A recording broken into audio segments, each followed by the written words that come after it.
ជំរាបសួរលោកស្រីបងប្អូនទាំងអស់ជាទីគោរពថ្ងៃនេះខ្ញុំនិយាយអំពីបញ្ហារោគសញ្ញាក្អករោគសញ្ញាក្អកបងប្អូនកុំបារម្ភពេក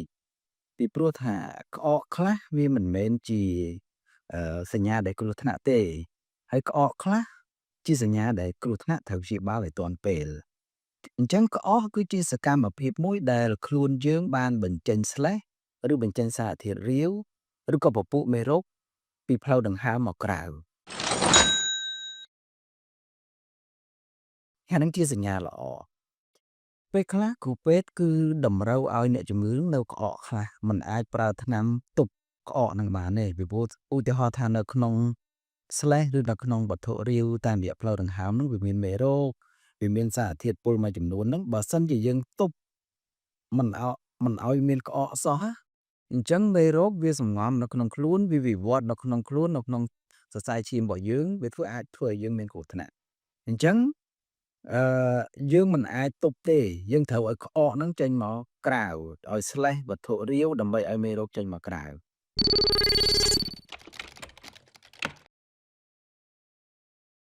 ប៉ុន្តែក្អកខ្លះនោះបើសិនជាគ្រូពេទ្យពិនិត្យទៅថាវាមិនមានមេរោគទេវាមិនមានសារធាតុរាវឬសារធាតុរលាកអីទេអញ្ចឹងលោកគ្រូពេទ្យគាត់សម្រេចចិត្តប្រើថ្នាំមួយចំនួននោះដើម្បីទប់កុំឲ្យក្អកពេកដើម្បីកុំឲ្យរំខាននៅក្នុងជីវភាពឬក៏ជីវិតប្រចាំថ្ងៃឬក៏គ្រូពេទ្យប្រើថ្នាំពង្រាវឲ្យស្លេសហ្នឹងវារាវកុំឲ្យខាប់ពេកដើម្បីឲ្យក្អកចេញមកក្រៅបានដូចគ្នាបាទអញ្ចឹងក្អកវាជាសកម្មភាពមួយដែលល្អផងហើយក្អកខ្លះជាសកម្មភាពមួយដែលបង្ហាញមកគ្រូពេទ្យថាអាចគ្រោះថ្នាក់ក្អកហ្នឹងអញ្ចឹងក្រោយពេលដែលលោកគ្រូពេទ្យបានជួបអ្នកជំងឺគាត់មានបញ្ហាក្អកហ្នឹងទោះបីក្អកហ្នឹងវាមានស្លេសក៏ដោយក្អកហ្នឹងវាស្ងួតក៏ដោយគ្រូពេទ្យត្រូវញែកឲ្យដាច់ថាតើក្អកហ្នឹងមានសញ្ញាគ្រោះថ្នាក់ដល់ជីវិតដែរឬទេក្អកហ្នឹងមានសញ្ញាធ្ងន់ដែរឬទេចង់បញ្ជាក់ប្រាប់បងប្អូនថាសញ្ញាគ្រោះថ្នាក់ដល់ជីវិតបើសិនជាអត់ព្យាបាលឲ្យទាន់ពេលវេលាអាចស្លាប់សញ្ញាធ្ងន់មានន័យថាតម្រូវឲ្យគ្រូអ្នកជំងឺហ្នឹងគឺគាត់សម្រាកនៅមន្ទីរពេទ្យ2-3ថ្ងៃឬក៏5ថ្ងៃ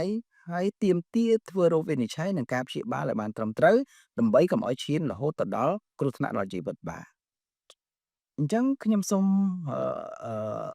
បង្ហាញបងប្អូនថាក្អកហើយមានសញ្ញាធ្ងន់អញ្ចឹងបើពេលដែលក្អកមានសញ្ញាធ្ងន់លោកស្រីត្រូវ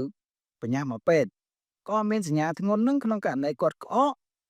ទី1គឺក្អក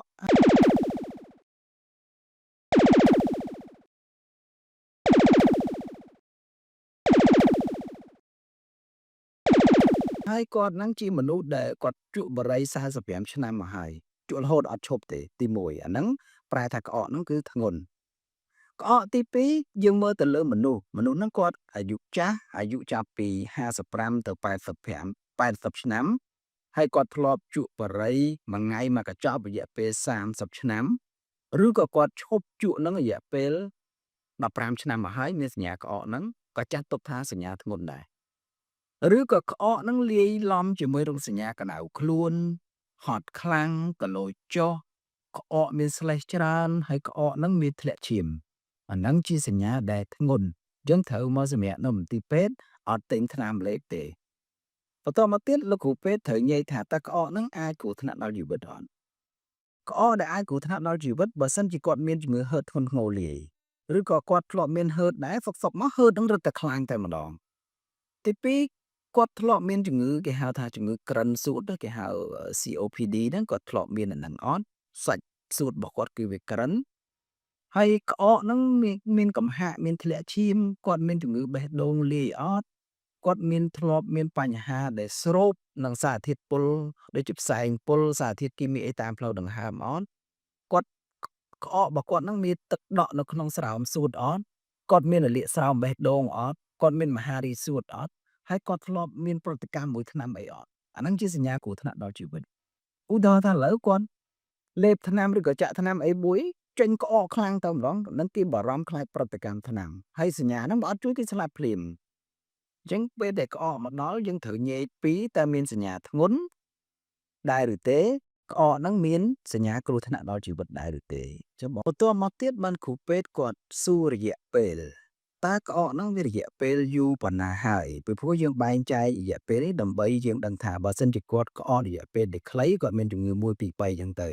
ក្អករយៈពេលមធ្យមមានជំងឺ1 2 3ចឹងទៅក្អករយៈពេលវែងមានជំងឺ3 4 5ចឹងទៅឧទាហរណ៍អញ្ចឹងក្អកបើសិនជាក្រោម3អាទិត្យមានន័យថាគេចាត់ទុកថាក្អកហ្នឹងគឺជាក្អករយៈពេលដែលខ្លីឬស្រួចស្រាវហើយជំងឺរបស់វាមានផ្សេងណាហើយក្អកទី2គឺនៅចន្លោះពី3អាទិត្យទៅ8អាទិត្យអញ្ចឹងចន្លោះហ្នឹងគឺមានជំងឺផ្សេងមួយក្រុមរបស់វាទៀតហើយក្អកទី3នោះគឺរយៈពេលគឺចាប់ពី8អាទិត្យឡើងទៅគេហៅក្អករ៉ាំរ៉ៃអញ្ចឹងជំងឺផ្សេងទៅតាមរយៈពេលនៃការក្អកហ្នឹងបាទអញ្ចឹងខ្ញុំប្រាប់ជំងឺមួយចំនួនដែលក្អកតិចជាង3អាទិត្យក្អកតិចជាង3អាទិត្យនោះមានដូចជាជំងឺរលាកផ្លូវដង្ហើមអាចជាពពួកវីរុសអាចជាពពួកបាក់តេរីអាចជាពពួកផ្សិតអញ្ចឹងណាឬក៏ស្ទះសរសៃឈាមនៅសួតដែលគេហៅថាអឺគេហៅ pulmonary embolism ឬក៏មកពីបញ្ហាបេះដូងឬក៏សារធាតុដែលធ្វើឲ្យរលាកសួតតាមរយៈផ្លូវដង្ហើមអញ្ចឹងក្នុងករណីដែលក្អករយៈពេល3អាទិត្យបានថាតិចជាង3អាទិត្យបាទបន្តទៀតបងប្អូនបើសិនជាក្អកហ្នឹងនៅចន្លោះពី3ទៅ8អាទិត្យជំងឺមានដូចជារលាកផ្លូវដង្ហើមខាងលើហ្នឹងដូចខ្ញុំរៀបរាប់យ៉ាងអំបញ្ញមិញហ្នឹងឬក៏រលាកផ្លូវដង្ហើមខាងក្រោមឬក៏គាត់មានជំងឺក្អកមាន់ជំងឺហឺតជំងឺស្រាលច្រាលទឹកកាពះជំងឺរលាកក្រិនសាច់សួតនិងជំងឺតាក់ទងជាមួយនឹងរបេងបាទនៅក្នុងចន្លោះពី3ទៅ8អាទិត្យហ្នឹងបងប្អូនបាទខ្ញុំបន្តទៀតបើសិនជាក្អកហ្នឹងលើសពី8អាទិត្យឡើងទៅជំងឺមួយចំនួនមានដូចជាដោយសារគេហៅថាចន្លោះច្រមុះរបស់យើងផ្នែកខាងក្រោយហ្នឹងគឺវាបញ្ចេញសារធាតុរាវលើសពីធម្មតាសុកគឺវាចេញរហូតតែម្ដងពេលខ្លះយើងរកមូលហេតុអត់ឃើញទេចេញសារធាតុរាវពីផ្នែកខាងក្រៅរបស់ច្រមុះធ្លាក់ទៅគឺខកមកតែម្ដងរលាកទងសួតដោយសារពួកគេហៅថា eosinophil ឬក៏ជំងឺហឺតជំងឺច្រាលទឹកកាពះឬក៏សាច់សួតយើងក្រិន COPD ហ្នឹងឬក៏ការប្រើថ្នាំលើសឈាមថ្នាំទឹកនោមផ្អែមឬក៏ប្រើថ្នាំសរសៃមួយចំនួនឬក៏មហារីកសួតបើសិនជាក្អកហ្នឹងលើសពី8អាទិត្យឡើងទៅអញ្ចឹងពេលដែលអ្នកជំងឺចូលមកក្អកគ្រូពេទ្យនឹងនិយាយថាតើក្អកគាត់នឹងរយៈពេលខ្លីមធ្យមឬក៏រយៈពេលវែងហើយពីព្រោះថារយៈពេលនីមួយៗអាចបង្ហាញឲ្យយើងដឹងថាអាចមកពីជំងឺណាមួយបានអញ្ចឹងបងប្អូនត្រូវមកជួបពេទ្យមិនអាចលេបថ្នាំខ្លួនឯងនៅតាមផ្ទះបើសិនជាមានសញ្ញាដែលយើងមិនច្បាស់ថាវាធ្ងន់ឬស្រាលគ្រោះថ្នាក់ដល់ជីវិតឬក៏មានជំងឺអីទេមកជួបពេទ្យបាទរបៀបធ្វើរោគវិនិច្ឆ័យទី1គឺគ្រូពេទ្យត្រូវសួររយៈពេលនៃការក្អកតើរយៈពេលតិចជាង3អាទិត្យឬក៏រយៈពេលចន្លោះពី3ទៅ8អាទិត្យឬក៏លើស8អាទិត្យដើម្បីនិយាយថាតើក្អករបស់គាត់ហ្នឹងវាមានជំងឺអីអញ្ចឹងណាទី1ទី2បើសិនជាក្អកហ្នឹងតិចជាង3អាទិត្យទេពេលខ្លះការធ្វើរោគវិនិច្ឆ័យផ្សេងទៀតយើងមិនបាច់ទេដូចជាការថតសួតដូចជាការមើលឈាមហូរហែហ្នឹងយើងមិនបាច់ទេបើសិនជាគ្រាន់ក្អកធម្មតាអត់មានសញ្ញាធ្ងន់សញ្ញាគ្រោះថ្នាក់ដល់ជីវិតគឺយើងអត់បាច់ធ្វើទេតែបើសិនជាមានសញ្ញាធ្ងន់ដូចជាខ្ញុំរៀបរាប់ខាងលើឬក៏សញ្ញាដែលតាក់ទងនឹងគ្រោះថ្នាក់ដល់ជីវិតគំរាមកំហែងដល់អាយុជីវិតហ្នឹងយើងត្រូវធ្វើការថតសួត scan សួតមើលឈាមយើងឆ្លុះទងសួតពិនិត្យកំហាកយើងធ្វើមុខឬក៏យើងធ្វើមុខងារផ្សេងៗទៀតដែលបោះសុខយើងដំណើរការហ្នឹងគឺល្អឬក៏មិនល្អបាទបងប្អូនរបៀបធ្វើរោគវិនិច្ឆ័យគឺមានប៉ុណ្ណឹងចំពោះការព្យាបាលគឺគ្រូពេទ្យចាំបាច់ត្រូវព្យាបាលមូលហេតុឲ្យច្បាស់ទី2យើងព្យាបាលតាមរោគសញ្ញាបានន័យថាមូលហេតុហ្នឹងបើសិនជាគាត់មកពីល្បែងយើងលេបថ្នាំល្បែងទៅមកពីរលាកសួតដោយសារពួកបាក់តេរីយើងប្រើថ្នាំសាសចឹងទៅហើយឬក៏មូលហេតុផ្សេងៗទៀតយើងព្យាបាលតាមមូលហេតុរបស់វា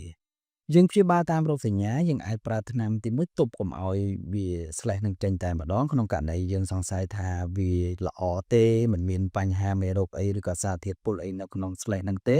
យើងទប់កុំឲ្យក្អកខ្លះដើម្បីកុំឲ្យវារំខានតែបើសិនជាក្នុងករណីស្លេះនឹងវាខ្លាំងពេកយើងសង្ស័យមានមេរោគផងយើងប្រើដែរតែក្នុងករណីដែលពង្រាវស្លេះនឹងឲ្យរាវដើម្បីឲ្យមេរោគចេញមកក្រៅពេលខ្លះយើងសុខចិត្តឲ្យគាត់ក្អក2 3ដងឬក្អកឲ្យបានច្រើនតិចដើម្បីឲ្យមេរោគហ្នឹងចេញពីក្នុងខ្លួនយើងមកបាទបងប្អូនចំពោះក្អកណាជាចុងបញ្ចប់នេះខ្ញុំបង្ហាញពីវិធីសាស្ត្រមួយចំនួនដែលយើងអាចការពារកុំឲ្យក្អកក្នុងករណីដែលលោកស្រីក្អកហើយមិនមានរោគសញ្ញាធ្ងន់ក្អកហ្នឹងតិចជាង3អាទិត្យហើយក្អកហ្នឹងមិនមានសញ្ញាដែលគ្រោះថ្នាក់ដល់ជីវិត អញ្ចឹងបងប្អូនត្រូវទី1 អឺ ត្រូវឲ្យដឹងមូលហេតុហ្នឹងក្អកហ្នឹងវាធ្ងន់ឬស្រាលគ្រោះថ្នាក់ដល់ជីវិតដែរឬទេបើអត់ទេវាស្រាលគឺយើងធ្វើតទៀតយើងព្យាបាលតាមរោគសញ្ញាយើងអាចប្រើថ្នាំទប់ក្អកហ្នឹងឬក៏យើងប្រើថ្នាំពង្រាវ slash ហ្នឹងដើម្បីឲ្យវារាវមកដើម្បីកុំឲ្យក្អកខ្លាំងពេកឬក៏ក្អកម្ដងហើយឲ្យអស់អញ្ចឹងណាបន្ទាប់មកទៀតយើងជៀសវាងប្រភពអាឡែហ្ស៊ីដូចជាដីផ្សែងភ្លើងឬក៏ធូលីដីឬក៏ក្លិនទឹកអប់ខ្លាំងពេកយើងអាចពាក់ម៉ាស់ចឹងទៅហើយយើងអនាម័យក្នុងការហូបចុកឬក៏របៀបរស់នៅត្រូវហូបស្អាតហូបស្អាតធ្វើការហាត់ប្រាណហាត់អីហោះហើរចឹងទៅហើយជាចុងក្រោយបើសិនជាក្នុងករណីយើងអាចមានលទ្ធភាពយើងចាក់វ៉ាក់សាំងការពារវីរុសទាក់ទងផ្ដាសាយឬក៏វីរុសទាក់ទងនឹងផ្ដាសាយធំហូរហែចឹងដែរដែលយើងអាចមានលទ្ធភាពបងប្អូនបាទសូមអរគុណសូមជម្រាបលាបាទ